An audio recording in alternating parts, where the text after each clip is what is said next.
सर्व विद्यार्थ्यांना शुभ प्रभात, शुभ सकाळ, गुड मॉर्निंग. बृहन्मुंबई महानगरपालिका शालेय शिक्षण के पश्चिम विभाग, माझी शाळा अंधेरी पश्चिम इंग्रजी UPS मनपा शाळा, शाळेमध्ये मी सदर शाळेमध्ये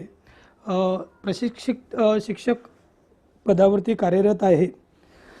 आज मी तुम्हाला इयत्ता 5वी सुलभ भारती मराठी या विषयामधील एक गद्यपाठ शिकवणार आहे आणि मी आशा करतो की सर्व विद्यार्थ्यांना कळेलच. आणि जेव्हा केव्हा तुम्हाला मध्येच काही समस्या उद्भवत असतील तर मला रेज हँड करून विचारायचं आहे. तत्पूर्वी मुलांनो, मला तुम्हाला काही प्रश्न विचारायचे आहेत. हे जे प्रश्न आहेत ते तुमच्या दैनंदिन जीवनाशी संबंधित आहे आणि याची उत्तरे पण तुम्हाला माहितीच आहेत. त्या अनुषंगाने मी तुम्हाला 2 प्रश्न विचारतो आणि त्या प्रश्नांची उत्तरे तुम्हाला द्यायची आहे. माझा प्रथम क्रमांकाचा प्रश्न आहे, तुमची आई स्वयंपाक कोणकोणत्या साधनांच्या मदतीने बनवते? या प्रश्नाचं उत्तर कोणी देऊ शकतं? हॅलो, परत मी रिपीट करतो. तुमची आई स्वयंपाक कोणकोणत्या साधनांच्या मदतीने बनवते?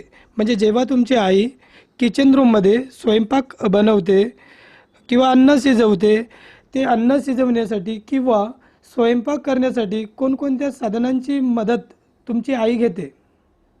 मुलांनो, ओके. आता तुम्हाला आपल्याला परिचितच आहे की जेव्हा आपली आई स्वयंपाक बनवते तेव्हा आपल्याला माहिती आहे की स्वयंपाक हे आपण गॅस शेगडीच्या माध्यमातून किंवा LPG स्टोवच्या माध्यमातून किंवा केरोसिन स्टोवच्या माध्यमातून अशी भरपूर साधने आहेत ज्या साधनांद्वारे आपण घरामध्ये स्वयंपाक बनवू शकतो किंवा अन्न शिजवू शकतो. तसंच माझा दुसरा प्रश्न असेल, तुम्ही अंघोळीला पाणी कशाच्या मदतीने गरम करतात? या प्रश्नाचं उत्तर कोणी देऊ शकतं?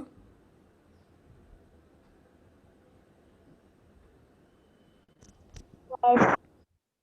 IS Yes. ISS बोल ना. हा कोण देतंय? तुम्ही अंघोळीला पाणी Yes. परत ओके, गुड. तुम्ही अंघोळीला पाणी कशाच्या मदतीने गरम करता हे तुम्हाला माहितीच आहेत, परंतु बरीचशी मुलं प्रश्नांची उत्तरे देण्यासाठी घाबरतात. तरी पण मी एकदा सांगतोय की मी अगोदर उल्लेख केल्याप्रमाणे की गॅस आहे, गॅस शेगडी आहे, त्याच्यानंतर LPG स्टोव आहे, केरोसिन स्टोव आहे, त्याच्यानंतर सौर चूल आहे किंवा चूल आहे. या सर्व साधनांच्या माध्यमातून आपण पाणी गरम करणे, अन्न शिजवणे किंवा स्वयंपाक करणे इत्यादी कामे करत असतो. मुलांनो बघा, इकडे तुम्हाला एक स्लाईड आहे. या स्लाईडवरती तुम्हाला बरेचसे काही चित्र दिसत आहेत आणि या चित्रांमध्ये स्वयंपाक बनवण्याची बरीचशी काही साधने आहेत. या साधनांची नावे ही ओळखायची आहे आणि एकेकाने तुम्हाला त्यांची नावे सांगायची आहे. बघा, इकडे मी तुम्हाला पॉईंट करतो. बघा, इकडे 1 नंबरचं जे साधन दिसते, क्रमांक 1, हे कशाचं आहे? याला काय म्हणतो आपण?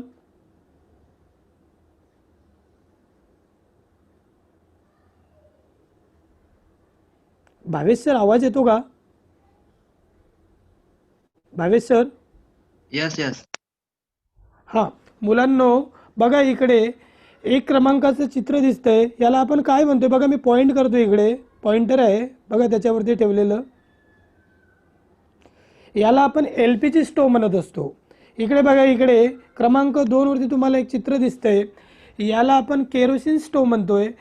इकडे क्रमांक 3 ला बघा, इकडे चूल दिसते. म्हणजे ग्रामीण भागामध्ये या चुलीचा मोठ्या प्रमाणामध्ये उपयोग केला जातो, कारण ग्रामीण भागामध्ये सोयीसुविधा बरेचशा प्रमाणामध्ये पुरे असल्या कारणाने या अपारंपरिक ऊर्जा साधनांचा, म्हणजे या अपारंपरिक ऊर्जा साधनामुळे आपल्याला ऊर्जा मिळते आणि या चुलीचा वापर आपण गावामध्ये पाणी गरम करण्यासाठी, स्वयंपाक बनवण्यासाठी किंवा अन्न शिजवण्यासाठी किंवा इतर गोष्टी शिजवण्यासाठी आपण याचा उपयोग करत असतो. मग याच्यामध्ये काय वापरलं जातं? याच्यामध्ये लाकूड, पालापाचोळा याचा उपयोग करून आपल्याला ऊर्जा मिळते. बघा, इकडे मी पॉईंट करतोय, ही आहे गॅस शेगडी, याला आपण गॅस शेगडी म्हणतो. म्हणजे जनरली आता तुम्ही मुंबईचे मुलं असल्या कारणाने प्रत्येकाच्या किचन रूममध्ये गॅस शेगडी आहेच. आणि याचा वापर आपली आई, आपली बहीण, आपली मावशी, आपली आजी स्वयंपाक बनवण्यासाठी किंवा अन्न शिजवण्यासाठी किंवा पाणी गरम करण्यासाठी याचा उपयोग करत असते. मी तुम्हाला अगोदर सांगितल्याप्रमाणे तुम्ही सर्वजण याच्याशी परिचित आहेतच, परंतु काही मुलांना प्रॉब्लेम होतोय असं मला वाटते, किंवा काही मुलं घाबरतात उत्तरे द्यायला. असू द्या. बघा इकडे इकडे मी पॉइंटर केलेलं आहे. बघा याला काय म्हणतो आपण? याला गोबर गॅस म्हणतो. काय म्हणतोय? गोबर गॅस. जनरली हा पण ग्रामीण भागामध्ये याचा वापर केला जायचा. याच्यापासून पण आपल्याला इंधन मिळते, म्हणजे ऊर्जा मिळते. याचा पण स्वयंपाक बनवण्यासाठी वापर केला जातो. इकडे बघा, या चित्रामध्ये आपल्याला सौर चूल दिसते. या सौर चुलेचा हे अपारंपरिक ऊर्जा स्रोत आहे. चूल आहे, सौर चूल आहे, परत इकडे गोबर गॅस आहे. याला अपारंपरिक ऊर्जा स्रोत म्हणू आपण. आणि इकडे बघा, हे केरोसिन स्टोव आहे. त्याच्यानंतर इकडे LPG स्टोव आहे. इकडे गॅस शेगडी आहे. आणि इकडे लास्टला बघा, इकडे इलेक्ट्रिक शेगडी आहे. याला पारंपरिक ऊर्जा स्रोत म्हणतो. माझा नेक्स्ट प्रश्न असेल, नंतरचा प्रश्न असेल, जर ही साधने आपल्याला सुरळीत चालवायची असेल किंवा या साधनांना ज्वलनशील करायचं असेल, तर आपण या साधनांमध्ये काहीतरी टाकत असतो, भरत असतो, तेव्हाच ते पेट घेतात. मग या साधनांमध्ये आपण काय भरत असतो विद्यार्थ्यांनो? कोणी सांगू शकतं याचं उत्तर? विद्यार्थ्यांनो, या साधनांमध्ये आपण काय भरत असतो? बघा, तुमच्या घरी बाईक आहे, तुमच्या घरी एखादी मोटार गाडी आहे किंवा रेल्वे आहे किंवा बस आहे. या सर्व वाहनांमध्ये आपण काहीतरी भरत असतो, तेव्हाच ते गतिशील होतात. होतात की नाही? मग त्याच्यामध्ये आपण काय भरत असतो? ओके. या रेल्वे असेल, बस असेल, मोटार गाड्या असेल, किंवा तुमच्या घरगुती गॅस असेल, LPG स्टोव असेल किंवा स्टोव असेल, या या सर्व साधनांमध्ये आपण इंधन भरत असो. मग इंधन कशाला म्हणायचं? हा नवीनच शब्द तुम्हाला आला असेल, इंधन. आपण इंधन म्हणतोय जे पेट्रोल आहे, डिझेल आहे, LPG गॅस आहे, रॉकेल आहे. रॉकेललाच आपण केरोसिन असं म्हणतो, आणि शुद्ध मराठीत त्याला घासलेट पण म्हणतात. म्हणजे या सर्व गोष्टींना आपण इंधने असं म्हणत असतो. त्याच अनुषंगाने आज आपण विद्यार्थ्यांनो एक नवीन पाठ शिकणार आहोत. आपल्या पाठाचं नाव आहे, धड्याचं नाव आहे इंधन बचत. आता इथे तुम्हाला स्लाईडवरती कसं असतं, जेव्हा केव्हा आपण एखादा पाठ घेत असतो, एखादे शिक्षक शिकवत असतात आणि पाठ घेण्याच्या पूर्वी आपण फलकावरती जो सुविचार असतो त्याचं वाचन करतो, आणि त्याचं वाचन झाल्यानंतर त्याचं स्पष्टीकरण करण्याचा प्रयत्न करत असतो. हा इकडे बघा, इकडे एक सुविचार मी लिहिलेला आहे. हा सुविचार कोणी वाचेल तुमच्यापैकी?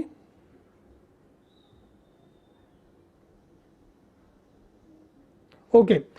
आजचा आपला सुविचार आहे, इंधन बचत ही काळाची गरज आहे. मुलांनो, मी या सुविचाराचं स्पष्टीकरण देण्याचा प्रयत्न करतो. बघा, इंधन आणि बचत, हा इंधन अधिक बचत याला आपण संधी म्हणतो. संधी विग्रह, हा संधी विग्रह एक व्याकरणाचा भाग आहे, मराठी व्याकरणाचा. हा भाग तुम्हाला 7वी 8वीला पुढे असेलच भविष्यामध्ये. परंतु या इंधन बचत या शब्दामध्ये दोन शब्द आहेत. एक इंधन आहे आणि दुसरा शब्द आहे बचत. म्हणजे इंधन अधिक बचत बरोबर इंधन बचत हा नवीन शब्द तयार झाला आहे. मग इंधन बचत म्हणजे नेमकं काय? मी जसं तुम्हाला पूर्वी सांगितल्याप्रमाणे की रॉकेल आहे, डिझेल आहे, पेट्रोल आहे, गॅस आहे, याला आपण इंधन म्हणतो. आणि या इंधनाची बचत का केली पाहिजे त्याला आपण एक गरज म्हणलेली आहे. जशा आपल्या गरजा आहेत, अन्न, वस्त्र, निवारा आहे, आरोग्य आहे, शिक्षण आहे, ह्या आपल्या पायाभूत गरजा आहे, ह्या आपल्या मूलभूत गरजा आहे. या गरजा पूर्ण करण्यासाठी आपण काही ना काही प्रयत्न करतच असतो. त्याच अनुषंगाने इंधन बचतीसाठी आपल्याला प्रयत्न करायचे आहेत. कारण इंधन बचत ही काळाची गरज असं म्हटलेलं आहे. जर आपण इंधनाची आज बचत केली म्हणजे इंधन आपण वाचविलं, तर आपली मागची येणारी पिढी जी आहे ती आनंदाने रेल्वेने प्रवास करू शकतील, मोटार गाड्याने प्रवास करू शकतील, ST बसने प्रवास करू शकतील, ते बाईकवरती सुद्धा फिरायला जाऊ शकतील. कदाचित जर इंधन संपलं तर भविष्यामध्ये त्यांचा जो आनंद असेल तो आनंद हिरवल्या जाईल, तो आनंद हरवल्या जाईल. त्या अनुषंगाने आपण विद्यार्थी या नात्याने भविष्यामध्ये भारतीय देशाचे नागरिक या नात्याने आपल्याला इंधन बचत करायची आहे. म्हणूनच आजचा सुविचार आहे, इंधन बचत ही काळाची गरज आहे. विद्यार्थ्यांनो, आज हाच आपण मराठी विषयामधील नवीन धडा शिकणार आहोत. आपला विषय मराठी आहे आणि घटक गद्य आहे आणि उपघटक आपला इंधन बचत आहे. मी तुम्हाला सुविचारामध्ये इंधन बचत या शब्दाचा अर्थ सांगितलेलाच आहे. इंधन काय आहे आणि बचत काय आहे, इंधन कशाला म्हणायचं आणि बचत कशाला म्हणायचं. जसं तुम्ही बँकेमध्ये पैसे टाकतात, तुमचे खाते उघडतात, खात्यामध्ये पैसे जमा करत असतात, म्हणजे तुम्ही पैशांची बचत करत असतात. त्याच अनुषंगाने आपल्याला इथे इंधन म्हणजे रॉकेल आहे, पेट्रोल आहे, डिझेल आहे, या गोष्टींची बचत, या इंधनांची बचत आपल्याला देशाचा आदर्श नागरिक म्हणून, म्हणजे तुम्ही विद्यार्थी आहेत, तुम्ही इथे शिकलात आणि हा संदेश तुम्हाला तुमच्या घरी पोहोचवायचा आहे, तुमच्या आईला सांगायचा आहे, तुमच्या बहिणीला सांगायचा आहे आणि समाजामध्ये सुद्धा हा संदेश तुम्हाला सांगायचा आहे, जेणेकरून सर्व लोक, सर्व समाज इंधन बचतीचं महत्त्व समजतील. बघा, इंधन बचत हा पाठ आपण शिकणार आहे. तत्पूर्वी प्रथमतः मी पाठाचं वाचन करतो आणि विद्यार्थ्यांनो, तुम्हाला माझं वाचन झाल्यानंतर तुम्हाला वाचन करायचं आहे. बघा, जेव्हा केव्हा आपले शिक्षक, आता इथे तर नाहीच, आता तुम्ही इकडे स्क्रीनवरती जर बोट फिरवलं तर तिकडे एडिट पण होऊ शकतं, पण जेव्हा तुम्ही तुमच्या क्लासमध्ये जे बसता, शिकत असता, तेव्हा जर तुमचे शिक्षक वाचत असतील तेव्हा तुमचं बोट, शिक्षक ज्या ठिकाणी वाचत आहे, जो शब्द वाचत आहे त्या शब्दाखाली तुमचं बोट असणं गरजेचं आहे, जेणेकरून तुम्हाला शिक्षक कशा पद्धतीने पाठाचं वाचन करतात, कुठला शब्द कशा पद्धतीने उच्चारतात, म्हणजे कुठल्या शब्दाचा कसा उच्चार करतात, पूर्णविराम आला तेव्हा कशा प्रकारे थांबतात, पॉज घेतात, म्हणजे या गोष्टींचं ज्ञान होतं. म्हणून आपण एक सतर्क विद्यार्थी या नात्याने जेव्हा आपले शिक्षक वाचत असतील तेव्हा आपल्याला बोट त्या शब्दाखाली फिरवणं गरजेचं आहे. बघा, मी इकडे पॉईंट करतोय आणि मी वाचण्याला सुरुवात करतो. दिनूची आई आजारी होती. तो स्वयंपाकघरात आईसाठी चहा करत होता. दारावरची बेल वाजली. त्याने दार उघडले तर समोर त्याची वर्गमैत्रीण फातिमा उभी होती. त्याने तिला घरात बोलवले. बघा, आपल्याकडे विद्यार्थ्यांनो फक्त 40 मिनिटांचा अवधी असल्या कारणाने तुमच्यापैकी कोणाला तरी ह्या लाईन्स व हे वाक्य तुम्हाला वाचायचे आहेत. कोणी वाचणार आहेत तर रेज हँड करायचं आहे आणि तुम्ही परत याला रिपीट करायचं आहे.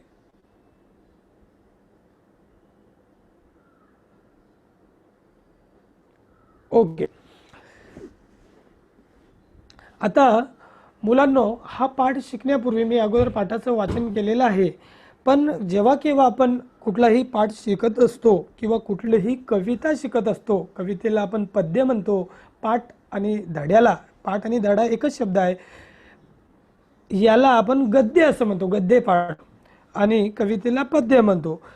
कविता किंवा धडा शिकत असताना प्रत्येक धड्यामधून किंवा प्रत्येक कवितेमधून आपल्याला एक जीवनोपयोगी संदेश मिळत असतो आणि तो संदेश आपल्याला देशाचा भावी नागरिक या नात्याने समाजामध्ये सांगायचा असतो. बघा, मी पाठाचं स्पष्टीकरण करतोय आणि तुम्हाला नीट काळजीपूर्वक ऐकायचं आहे. दिनूची आई आजारी होती. तो स्वयंपाकघरात आईसाठी चहा करत होता. बघा विद्यार्थ्यांनो, जेव्हा केव्हा आपल्या घरचं कुठलाही व्यक्ती आजारी असेल किंवा आई आजारी असेल आणि आई आणि आपण दोघेच घरामध्ये आहोत आणि त्या वेळेस आपल्यावरतीच ती वेळ येते आणि आईने दिनूला सांगितलं की बाबा माझ्यासाठी चहा कर. आणि दिनूने किचन रूममध्ये जाऊन चहा करण्यास सुरुवात केली. कारण आपलं कर्तव्य आहे, जर आपल्या समोर कोणी आजारी व्यक्ती असेल, तो घरचा व्यक्ती असेल किंवा बाहेरचा व्यक्ती असेल किंवा मित्र असेल किंवा मैत्रीण असेल किंवा नातेवाईक असेल, तर आपलं हे कर्तव्य आहे की आपण एक दुसऱ्यांना मदत केली पाहिजे. मग दिनूची आई आजारी होती. तो स्वयंपाकघरात आईसाठी चहा करत होता. दारावरची बेल वाजली. त्याने दार उघडले तर समोर त्याची वर्गमैत्रीण फातिमा उभी होती. त्याने तिला घरात बोलवले. बघा कसं आहे, आपल्या घरी आपण नेहमीच म्हणत असतो अतिथी देवो भव. आपल्या घरी कोणी अनोळखी किंवा ओळखीचे किंवा नातेवाईक, कोणीही मित्र असो मैत्रीण असो, जर कोणी आपल्या घरामध्ये येत असेल किंवा घरी येत असेल तर आपण त्यांचं स्वागत आदरानेच करत असतो. त्याचप्रमाणे दिनूने सुद्धा हा संस्कारशील बाळ असेल आणि त्याने सुद्धा तिला एक आदराने घरामध्ये बोलवलं आणि सांगितलं, बसण्यासाठी सांगितलं आणि तिचं स्वागत केलं.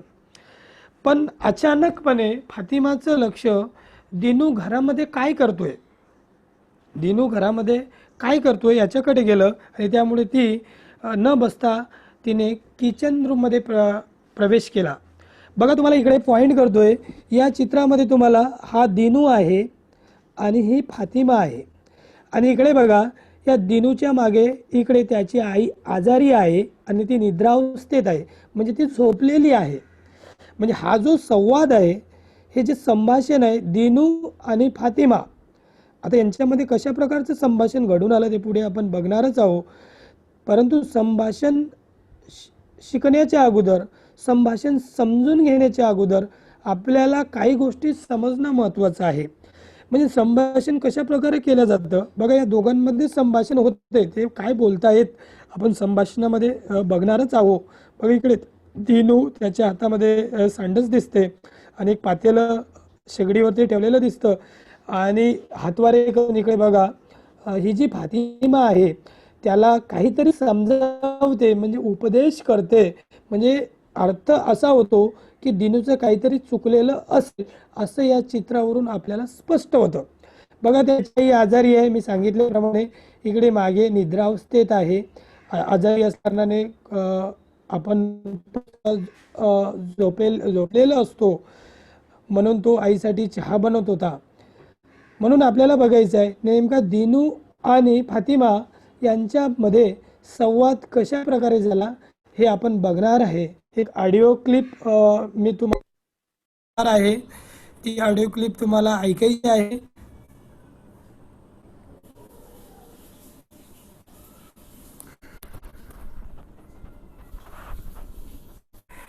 फातिमा ये बस. तू Bhavesh sir, Bhavesh sir hello. आवाज येतो? मी चहा घेत नाही. आणि काय रे, एक कप चहा करण्यासाठी एवढं मोठं पातेलं? काय बिघडलंय? अरे छोट पातेलं घेतलं असतंस तर पाणी लवकर उकळलं असतं. हे माझ्या लक्षातच आलं नाही. अरे छोट्या पातेल्यामुळे चहा लवकर झाला आणि हो म्हणजे गॅसचीही बचत झाली असती. समजलं? समजलं समजलं आणि लक्षातही आलं. हो फातिमा, आता मला कळलंय आणि त्याची जाणीव पण झाली. यापुढे मी चहा करण्यासाठी छोट्या पातेल्याचाच वापर करेल आणि इतरांना पण सांगेल गॅसचा, पेट्रोलचा, डिझेलचा, रॉकेलचा, ह्या इंधनाचा जपून वापर करा. कारण इंधन बचत ही काळाची गरज आहे. अरे वा, खूप छान. धन्यवाद फातिमा. विद्यार्थ्यांनो, आपण हा संवाद ऐकला आहे, त्यांच्यामध्ये काय संवाद घडून आला आहे. परत या संवादाचं स्पष्टीकरण सुद्धा, या संभाषणाचं स्पष्टीकरण सुद्धा मी तुम्हाला देणार आहे. आणि संवाद कशा प्रकारे, संवाद म्हणजे काय, जेव्हा तुम्ही बोलत असता एकमेकाशी त्याला आपण संवाद असं म्हणतो किंवा संभाषण असं म्हणतो. तसंच हे एक औपचारिक पद्धतीने किंवा अनौपचारिक पद्धतीने घरगुती जो संवाद होतो त्याला अनौपचारिक पद्धतीचा संवाद असं म्हणत असतो आपण. आणि जो शाळेमध्ये ऑफिसमध्ये जो संवाद होत असतो तो औपचारिक पद्धतीचा संवाद असं म्हणत असतो. आणि हा किचन रूममध्ये यांच्या दोघांमध्ये संवाद घडून आलेला आहे. हा अनौपचारिक पद्धतीचा संवाद आहे. म्हणजे तुम्ही ग्राउंडवरती बोलत असता, मैदानावरती बोलत असता किंवा बाहेर मित्र मैत्रिणीशी बोलत असता, तो अनौपचारिक संवाद असतो. आणि दिनू आणि फातिमामध्ये या दोघांमध्ये तशाच प्रकारचा संवाद घडून आलेला आहे. आणि त्या संवादामध्ये नेमकं काय ते एकमेकांशी बोललेले आहेत ते तुम्ही ऐकून घेतलेलंच आहेत. परंतु काही मुलांना कदाचित आवाज ब्रेक झाला असल्या कारणाने काही मुलांना संवाद ऐकायला नीट आलेला नसेल, तरीसुद्धा मी एकदा संवाद वाचण्याचा प्रयत्न करतो आणि तुम्ही आशा करतो की ते नीट ऐकताल आणि समजण्याचा प्रयत्न करताल. याच्यानंतर संवाद वाचून झाल्यानंतर मी तुम्हाला त्याचं स्पष्टीकरणसुद्धा देणार आहे. त्याच्याबद्दल काळजी बाळगण्यासारखं काही नाही. मी संवाद वाचण्यासाठी सुरुवात करतो. तुम्हाला लक्षपूर्वक ऐकायचं आहे आणि स्क्रीनवरती बघायचं आहे. दिनू म्हणाला, बघा इकडे 2 डॉट दिसतात. 2 डॉट म्हणजे म्हणाला. जसं इंग्लिशमध्ये असतं ही सेड, सेड म्हणजे म्हणाला, तसं संवाद जेव्हा असतो तेव्हा तिकडे म्हणाला नसतं लिहितं, तिला एक याला आपण चिन्हे म्हणतो. आणि हे मराठीमध्ये चिन्हे जसे उद्गारवाचक चिन्ह आहे, प्रश्नार्थक चिन्ह आहे, पूर्णविराम आहे, अशा प्रकारचं याला आपण संयोग चिन्ह असं म्हणत असतो. म्हणून दिनू म्हणाला, फातिमा ए बस. फातिमा म्हणाली, दिनू तू काय करतोस? दिनू म्हणाला, आईसाठी चहा करतोय, तुझ्यासाठीही करू का? फातिमा म्हणाली, म्हणजे हसत हसत, नको, मी चहा घेत नाही. काय रे, 1 कप चहा करण्यासाठी एवढं मोठं पातेलं? दिनू म्हणाला, काय बिघडलंय? फातिमा म्हणाली, अरे छोटं पातेलं घेतलं असतंस तर पाणी लवकर उकळलं असतं. दिनू म्हणाला, हे माझ्या लक्षातच आलं नाही. फातिमा म्हणाली, अरे छोट्या पातेल्यामुळे चहा लवकर झाला असता आणि हो, इंधनाची म्हणजे गॅसचीही बचत झाली असती. समजलं? दिनू म्हणाला, समजलं समजलं आणि लक्षातही आलं.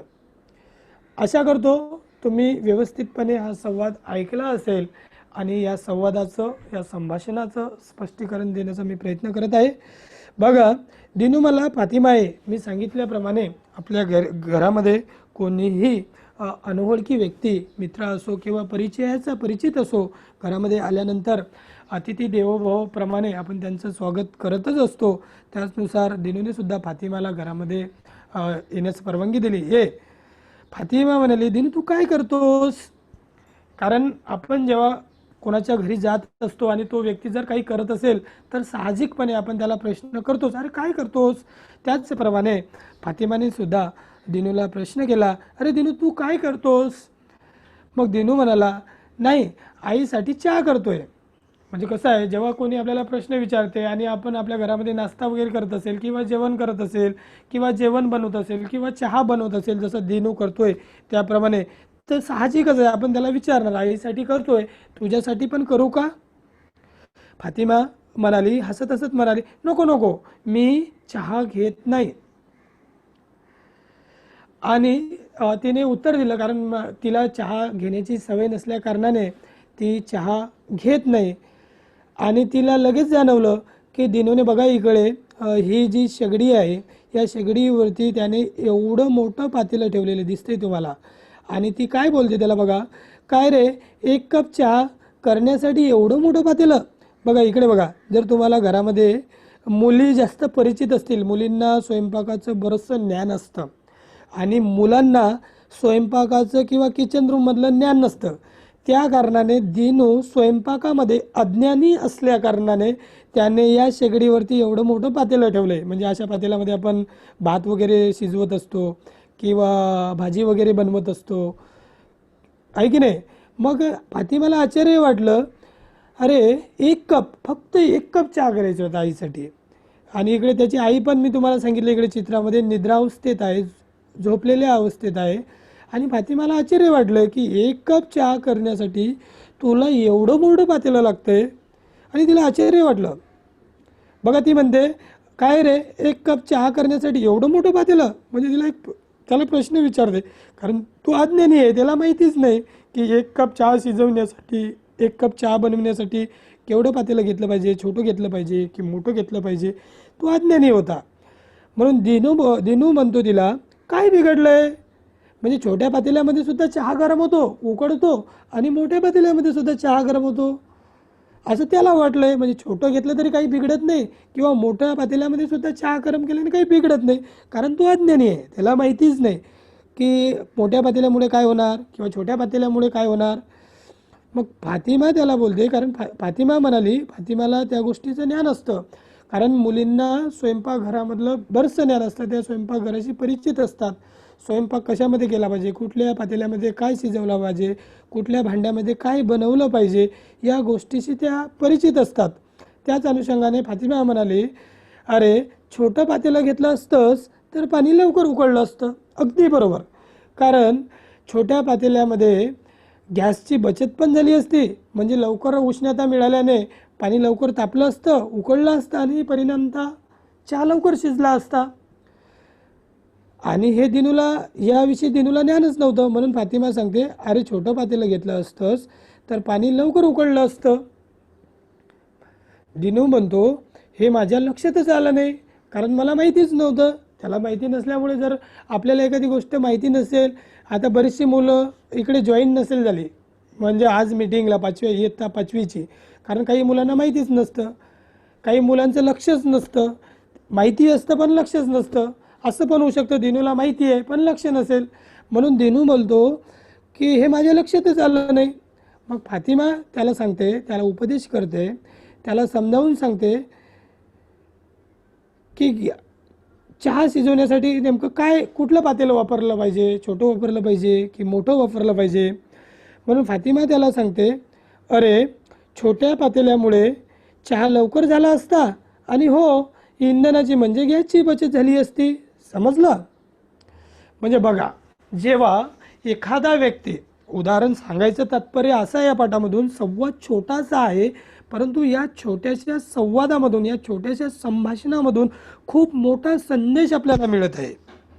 हा संदेश जी आपली मागची पिढी आहे किंवा आपलं भविष्य आहे, आपल्या भविष्याच्या हिताच्या दृष्टिकोनातून, किंवा आपल्या येणारी मागची पिढी आहे त्यांच्या हिताच्या दृष्टिकोनातून अतिशय महत्त्वाचा हा संवाद आहे.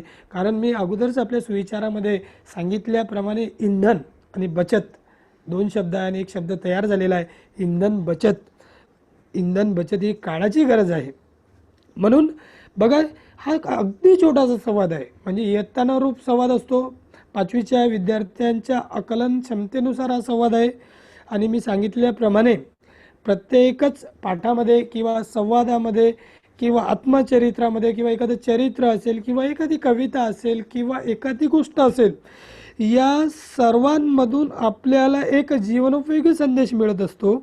आणि तो संदेश आपल्याला आचरणात आणायचा असतो, कृतीमध्ये आणायचा असतो. आणि त्या संदेशानुसार तो संदेश आचरणात आल्यानंतर आपण स्वतः त्याची अंमलबजावणी केल्यानंतर इतरांना पण आपल्याला त्या संदेशाची अंमलबजावणी करण्यासाठी सांगायचं आहे.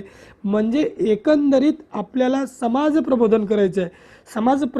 प्रबोधन म्हणजे एकंदरीत लोकांना तो मेसेज, तो संदेश सांगायचा आहे की मी करतोय, तुम्ही पण करा. जर तुम्ही आपल्या क्लासमध्ये एखादा विद्यार्थी हुशार असतो, भरपूर विद्यार्थी, एखादाच नाही, आता या आधुनिक युगामध्ये जवळपास 100% विद्यार्थी हुशार आहेत, त्यांना वाचता येतं, लिहिता येतं.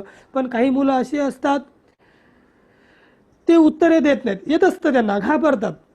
पण आज या आधुनिक काळामध्ये सर्वच मुले हुशार आहेत, त्यांना सर्व गोष्टींचं ज्ञान आहे. त्या अनुषंगाने आपल्याला चांगलं किंवा वाईट, इयत्ता 5वीमध्ये आपण शिकत आहोत. इयत्ता 5वीमध्ये शिकत असताना आपल्याला चांगलं आणि वाईट या दोन्ही गोष्टीतला फरक कळतो. म्हणजे 11 वर्षाचे आहोत, म्हणजे आपल्याला मीठ खायचं की साखर खायचा याच्यामधला फरक चांगल्या पद्धतीने कळतो. मग त्या अनुषंगाने आपल्या आकलन क्षमतेनुसार हा संवाद आपल्याला अभ्यासाला दिलेला आहे.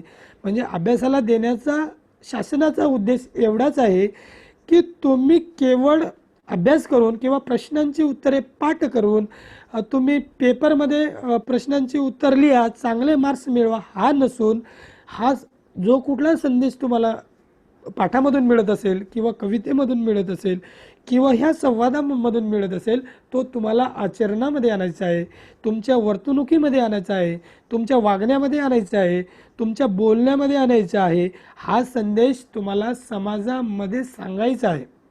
त्याच अनुषंगाने फातिमासुद्धा दिनूला उपदेश करते, अरे छोट्या पातेल्यामुळे चहा लवकर झाला असता आणि हो इंधनाची म्हणजे गॅसचीही बचत झाली असती, समजलं.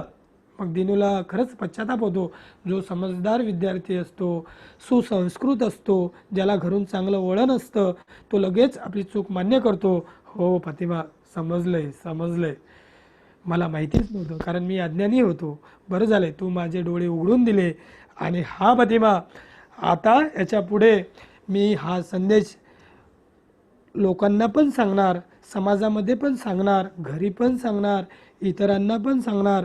कारण इंधन बचत ही काळाची गरज आहे. आणि फातिमाला पण खूप आश्चर्य वाटतं.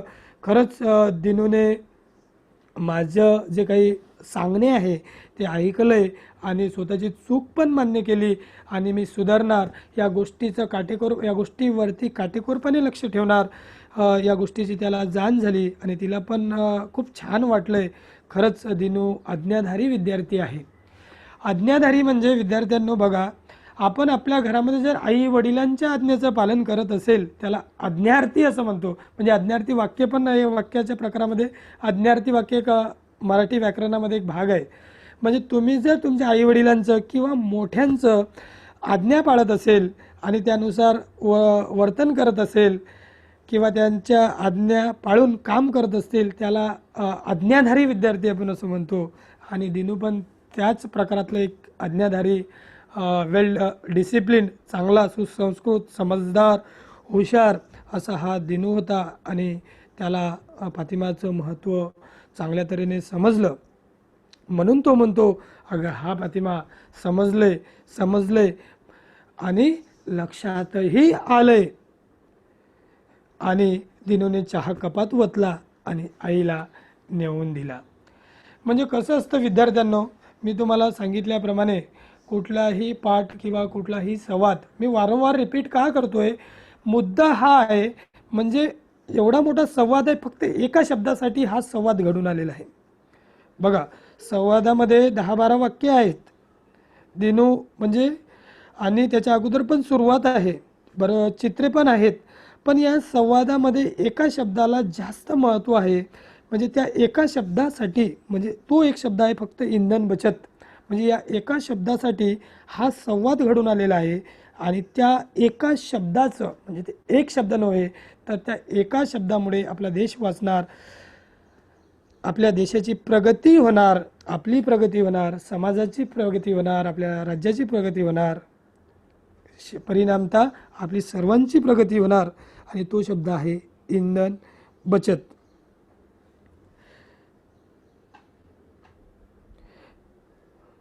बघा मुलांनो,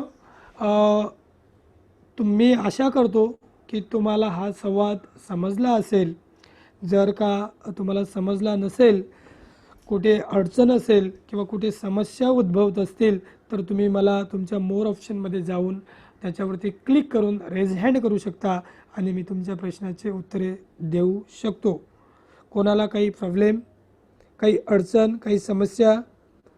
आता या पाठामध्ये कठीण शब्द नाहीच आहेत, त्याच्यामुळे मी शब्दार्थ दिलेले नाहीत. कोणाला काही समस्या असेल तर रेज हँड करायचं आहे आणि विचारायचं आहे. तुम्हाला अनम्यूट केलं जाईल आणि बोलण्याची संधी पण दिली जाईल.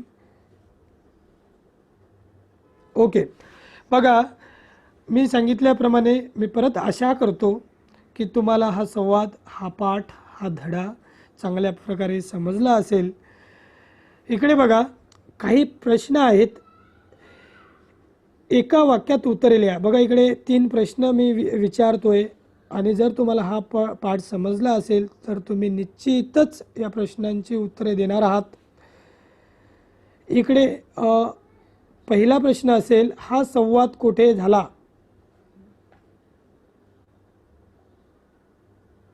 मुलांनो, भावेश सर आवाज येतो ना? Yes yes. मुलांनो बघा, हा संवाद कोठे झाला? कोणी सांगू शकतं? बघा आपण चित्र बघितले, त्या चित्रामध्ये दिनू आणि फातिमा त्यांच्या दोघांच्या मागे त्या दिनूची आई निद्रावस्थेमध्ये म्हणजे झोपलेल्या अवस्थेमध्ये बेडवरती झोपलेली आहे. म्हणजे तो संवाद कोठे होता, दिनू काय करत होता हे पण सांगितले. दिनू शेगडीवरती चहा करत होता आणि आपल्या घरची गॅस शेगडी कुठे असते हे तुम्हाला चांगल्या तऱ्हेने माहिती आहे. म्हणून मला अशी अपेक्षा आहे की तुम्ही या प्रश्नांचं उत्तर सांगणार आहात. हा संवाद कोठे झाला? परत एकदा रिपीट करतो, हा संवाद कोठे झाला? संवाद म्हणजे संभाषण. दिनू आणि फातिमा हे दोघे कोठे बोलत होते?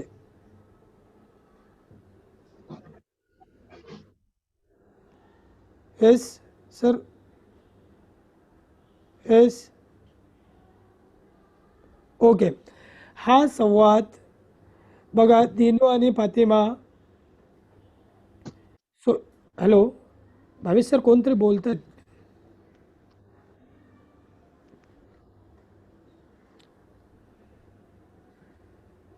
हॅलो, हां. नाही कोण हा नाही. संवाद ओके. हा संवाद कोठे झाला? मी सांगितल्याप्रमाणे तुम्हाला बघा, फातिमा आणि दिनू हे स्वयंपाकघरामध्ये त्यांचं संभाषण चाललेलं, म्हणजे हा संवाद निश्चितच स्वयंपाकघरामध्ये झालेला आहे.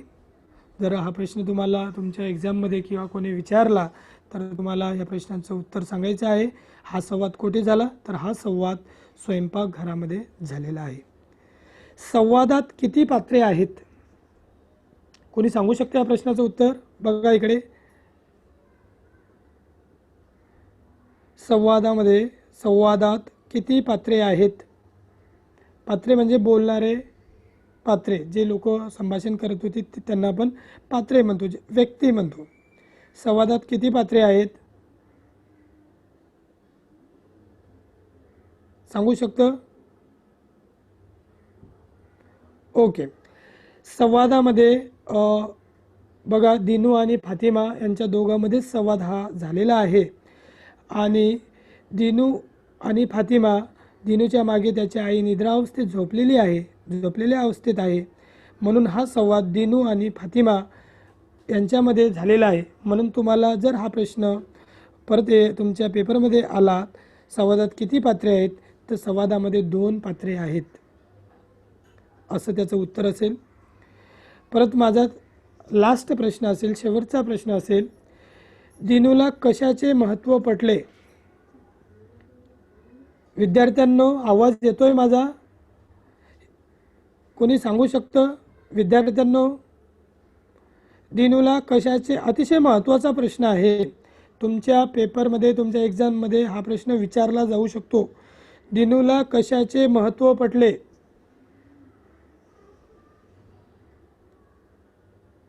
ओके. निश्चितच आपण जो पाठ शिकलेला आहे, पाठाचं जे आपलं येस, ओके. भावेश सर, मुलं बोलत आहेत पण त्यांचा आवाज माझ्यापर्यंत पोहोचत नाही. ओके. दिनूला कशाचे महत्त्व पडले? तर दिनूला इंधन बचतीचे महत्त्व पटले, म्हणजे इंधन वाचविण्याचे महत्त्व पडले. बघा विद्यार्थ्यांनो, इकडे तुम्हाला एक स्लाइड दिसते स्क्रीनवरती. ह्याच्यामध्ये बघा इकडे मी पॉइंट करतोय, हे सौर ऊर्जेपासून म्हणजे सूर्यापासून जी ऊर्जा मिळते, हे एक सौर उपकरण आहे.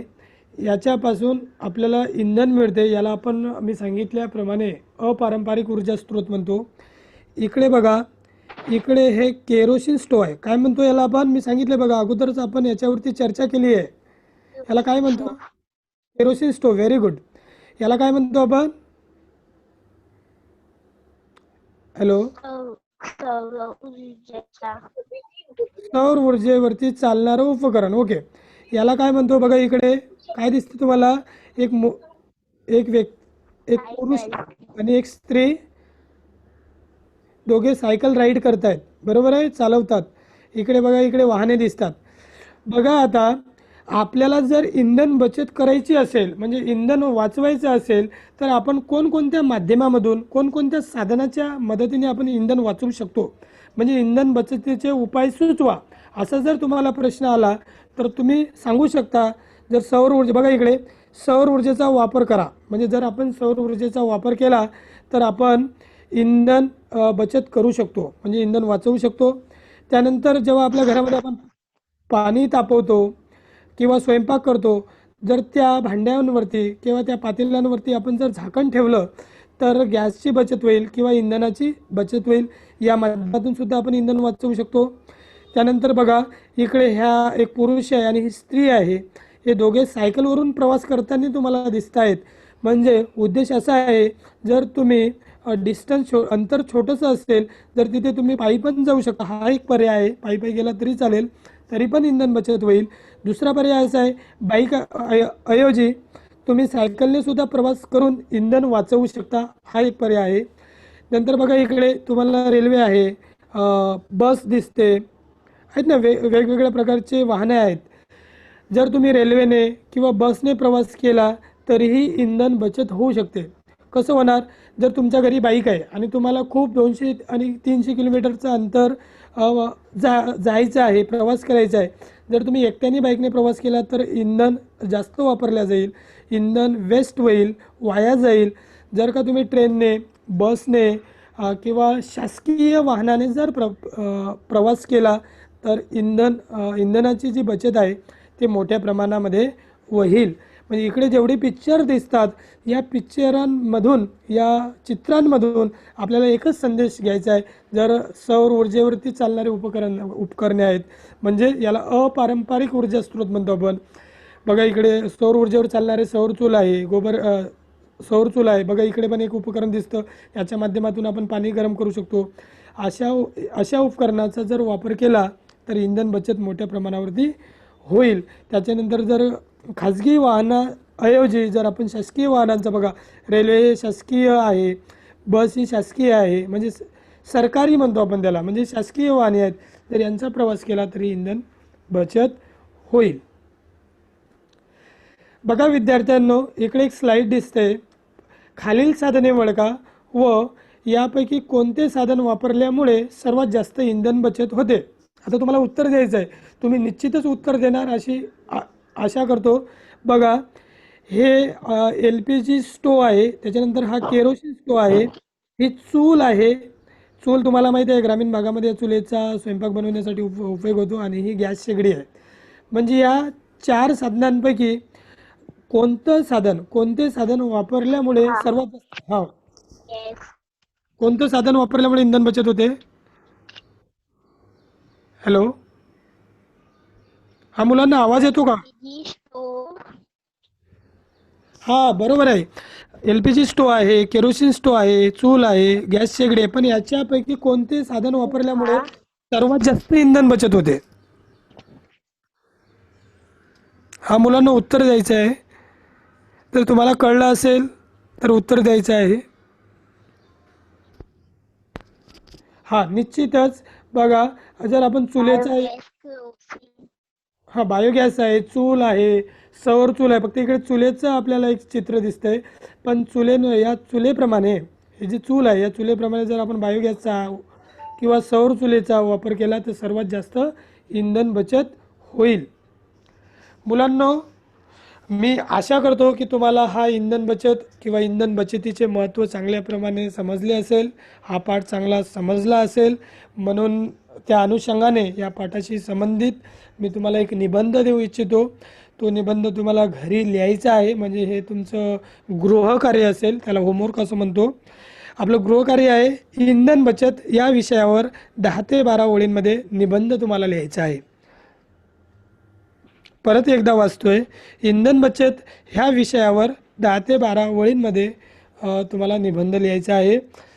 आणि मी तुमच्या जे कोणी शिक्षक असतील आपल्या शाळेमध्ये चे जे विद्यार्थी असतील तर तुमच्या शिक्षकांना मी निश्चितच विचारेल की इंधन बचतीवर विद्यार्थ्यांनी निबंध लिहिला की नाही. धन्यवाद मुलांनो. परत एकदा आशा करतो की हा पाठ तुम्हाला निश्चितच समजला असेल. भावेश सर.